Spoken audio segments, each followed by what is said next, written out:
আজ আমি crispy chicken pakora বানিয়েছি। চিকেন পকোড়া বানানোর জন্য আমি 500 গ্রাম চিকেন নিয়েছি।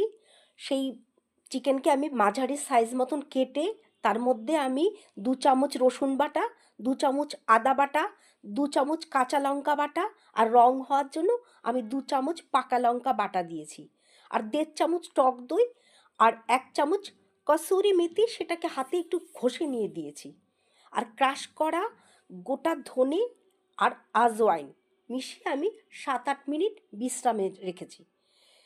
তারপর আমি সেকেন্ড ম্যারিনেশনের জন্য আমি 1/2 চামচ পাতিলেবুর রস দিয়েছি, আর 1 চামচ কর্নফ্লাওয়ার, আর 2 চামচ বেসন, আর একটা ডিম হচ্ছে এবং টেক্সচারটা আরও সুন্দর হওয়ার জন্য আমি ভালো করে মিশিয়ে আমি সেটা 7-8 মিনিট বিশ্রামে রেখেছি। শেষে আমি কড়াইয়ের মধ্যে অনেকটা তেল দিয়ে, মানে পিসগুলো যাতে ডোবে সেরকম করে মাঝারি আঁচ দিয়ে আমি অল্প অল্প করে চিকেনের পিসগুলোকে ছেড়েছি, যাতে একটার গায়ে একটা না লেগে যায়। আপনারা কিন্তু জোরে কখনোই আঁচ দেবেন না, তাহলে ভেতরটা কাঁচা থেকে যাবে। এইভাবে আমি ক্রিসপি চিকেন পকোড়া বানিয়েছি। আর ভিডিওটি যদি আপনাদের ভালো লাগে, প্লিজ লাইক, শেয়ার এবং সাবস্ক্রাইব করতে ভুলবেন না। ধন্যবাদ।